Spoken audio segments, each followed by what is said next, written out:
Those of you who've been watching Default Cube tutorials for a while, which I feel like should be diagnosed as a medical illness at this point, but whatever. Those of you who've been watching these tutorials for a while know that I don't really make that many dedicated videos to add-ons and stuff like this, because every time you make a video for an add-on, just know that person is getting paid. If I'm talking about Botanique in this case, I have an affiliate link, I make some percent on the sales, that's just what it is. So it's a bit grimy to begin with, but we're just gonna push aside that griminess. I'm just gonna accept it for this one, because Botanique had a new update recently that I think is actually significant and worth sharing, and that is animated stuff. You know, I mean, there's new Vine additions and stuff like that. Who cares?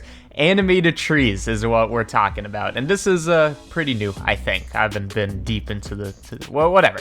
Let me talk about how it works so you can judge for yourself if this is a game changer or if this is a waste of a couple minutes. So, in the add-ons thing, I've already enabled Botanique. When you download it, you want to enable it, otherwise you've downloaded it and you're doing nothing with it. Either way, here's how it works. I've already set up a scene with cycles with a HDRI. I mean, right now you're not going to see anything, but it's going to make it so that when I add in an asset, it looks good. I'm going to open up Botanique end panel. You go to Polygonique, and they have this whole Q naming scheme going on. You spawn an asset. I'm sure you've seen this before since I've made one video about this a couple months ago. So in here, you have a whole bunch of assets, blah, blah, blah, blah, blah. We are concerned about the trees. Coniferous, and Decadus trees, because these are the ones that I think are the only ones that have animation. So I'm just going to load in a tree. We already know the deal. We have a tree. Kind of looks stupid until you go to rendered mode, and then you're like, wow, it's pretty fucking good. So that's the deal with Botanique. And up until this point, you could spawn a bunch of assets, scatter them, but the new thing is animation. So let me tell you how it works. So when you select this, and you actually have this enabled, when you select this, you're going to see, oh, add animation. I can't do that. Nothing happens when I click it, which is a good observation. I feel like this could deter a lot of people. Add animation will not work until you make whatever Botanique mesh you have editable. Convert to editable, this will then show up. Otherwise, you have some weird instancing thing going on where it's not actual geometry you can morph and add modifiers to. Just convert to editable, add animation, and there you go, you have an animation. And all of this is UV mapped. The UVs move with the deformation. So if we were to watch this, by the way, Cycles X now, I'm trying it out. You can kind of tell that the thing is animating. This is best to see in solid view and then leave it to rendered for when you render. But you can see we have an animation, fine. But there's a couple settings, so let's talk about it. So the strength is going to be the strength. If I set it to 0 and then click set, which is going to actually apply it, it's going to have nothing. When it's 1, which I believe is maximum, you set, it's now going to have maximum deformation. But you're also seeing this breeze, wind, storm, so we can make it a stormy thing or a breezy thing. And I know what you're thinking, like, what the fuck is the difference? This is kind of just like a visual thing. What it is we have a bunch of layers of animation, so do we want it to bend the entire tree? So you can enable that, you can enable branches and stuff like this. What these presets basically, that is too intense. What these presets basically are is you can see they just enable, oh, well, they're not doing it right now. Maybe I have to do the set thing. They enable and disable different checkboxes. It's just like a visual gimmick. But it does give you nice presets for these. So you can enable and disable different types of motions. You can control how strong is the motion going to be. And again, all of this is correctly UV mapped, so you just drop it into your scene, you hit render, it looks fine. But now let's talk about how to take this and scale it to a mini forest or something like this. And by the way, just to be perfectly clear, I think with all these trees it works. They did say something about snow maybe not working because you can't have the snow fall off, but maybe just deforms the whole thing. I don't know. You can check it out. You just load in any... Let's do a Decadus tree. Although the danger with Decadus trees is the geometry tends to be much, much higher. And make no mistake, this is computationally expensive. So let me just go with like a cedar tree or something like that. I'll be kind of lame for this one. So cedar tree looks kind of similar. It would be in the same biome, maybe. Again, convert to editable, add animation, and now it has its own animation. And by the way, you can make them unique to each other if that's important to you. Whatever.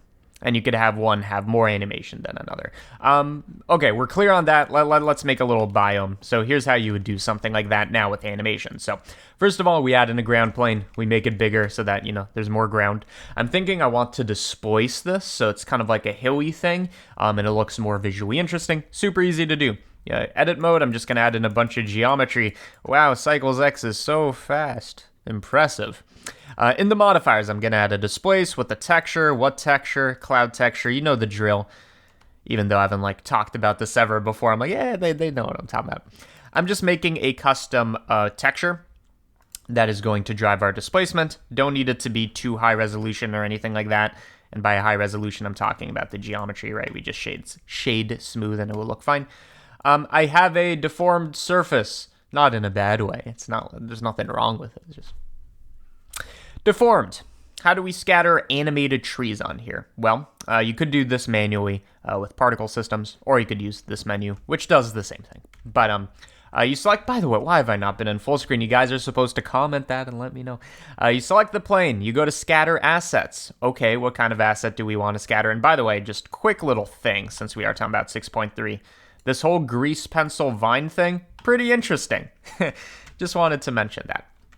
Let me just get out of there, though. So we go to this. We go to spawn assets. We create a particle system. By default, they're going to want you to make a grass or a lily pad, and it makes good-looking grass. You go to rendered view. It's like, wow, that looks like grass. Fine. That's not what we want. What we want is a custom particle system, so go to new. It's kind of grayed out. We call it the trees, because they're trees. And here are our particle settings, and then we can import in a mesh like a tree. One thing you want to think about, before you pick a tree or whatever it is you want to scatter, take this number and lower it. There's a good chance Blender is going to crash if you don't, depending on what it is you're spawning. Just a thing, because if you spawn in 1,000 trees at once, that's a bit much. I mean, it can handle it, but whatever. So I'm going to lower it to 20 particles. 20 instances of whatever. What object do we want? Well, we're going to add in an object, and then we get the same menu as before. So I'm just going to add the default white fur, whatever. Click OK. You can see it then scatters it not only on the mesh, but on the displaced version of the mesh, I believe. And I think this works because first there's the displace modifier and then the scattering. If it was the other way around, you can see it doesn't work. So all this behind the scenes is just modifiers and stuff like that. So this is the object it's instancing. We can just move that out of the way. You can see, wow, it's not playing an animation because, of course, we didn't give it one. So here is now the most confusing part of this tutorial. Not really. But if you make a edit to this, you would expect it's going to edit these. So you select the object that's being instanced, you click add animation, and then all your trees are gone. I mean, this one's animated, but they're all gone.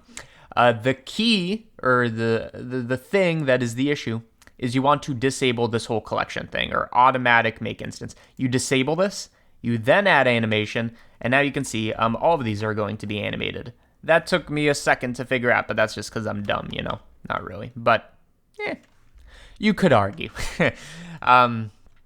But now the animation works there. You can click the thing and make it a certain intensity and stuff like that. And I think it should globally set. So if I set this to 0 and then click set, you can see now they're all stationary. 0.5 set, and now they're all going to be animated. I'm not quite sure if all these have their own animation. Maybe that's what that button was. But just to make sure things are seemingly random at minimum, this random phase is going to rotate them, so even if they are the same animation, they're going to be looking at different angles of it. That's one thing. Another thing, scale randomness. Now you have an animated forest. You can look at rendered mode, and it looks cool. By the way, no reason you can't mix and match different animation tree things. One particle system, multiple trees. Let's add in another asset. This one's going to be...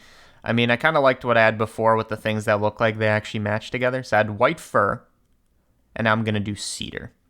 And I'm just going to add that. And basically what this is going to do, same thing as before, just going to lower this. It's going to use 20 particles and make it a mix and match of the two of them. And we can increase this and get more of them. Right now, only the first trees are going to be animated. To make the second trees animated, again, this button disabled, add animation. And you can make one, like for example, if this tree is shorter, which is to say more lighter, you can make it more deformable to the stuff, is a thing you could do. I'm just going to set it here. maybe enable some of these, whatever. So let's see what that looks like.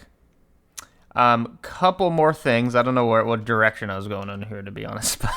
But when you scatter multiple assets, these numbers, which I am looking for, these numbers, so we have the one kind of tree, another, is just going to be the ratio of their density. So if I want this tree to be more abundant, I can increase this number, and then you can see the majority of these are this kind of tree. Is one thing. But another is now that we have this, we can just be like, oh, I want it in some areas and some not. That's what weight paint is. Boop. And now the trees exist in the same ratio and all this with the animations just in that area. And you can use this to sculpt a thing. So here we have our trees. Let's tie it together with a second particle system. So I think you just add a particle system. This one a Botanique. You make it a grass particle system or vines, whatever you're into. I'm not going to judge. I'm going to pick grass. And now, very quickly, you've created a pretty legit looking thing. I mean, maybe one thing that would make it look better is having the ground not be white or increasing the grass density so you can't see through it. And by the way, this is the reality of your new tree spawning life. It's render intensive, okay? I mean, of course, you could just go to solid mode or something like that. But I'm just going to make the ground kind of dark, kind of brown, and now it kind of looks like it fits together. So super easy to make it animated now. So I'm going to go to solid view so you can see it. Animated type thing. I don't know if this is a feature or not, but I think this is exclusive to trees and maybe shrubs and stuff like that. I'm about to say it'd be cool to see it on grass, but who knows, it might already be a thing. So don't 100% take my word for it. But look at that. You have a plane, you do no work, and then you get a thing. So there you go. There's your sponsored, in a sense, tutorial. Nobody's paying me to do this. But again, if you are to download the thing with the link in the description, I do make a cut of that. Other people who are not mentioning that, sleazy, my guy. So animated trees, they exist. Just the thing in Blender. I see a lot of people using this in the future. Link in the description, boys. Also, thank you, patrons. Thank you, everybody. I got some cool tutorials cooking up, by the way. Get ready for some mechanical tutorials. I'll leave it at that. See ya.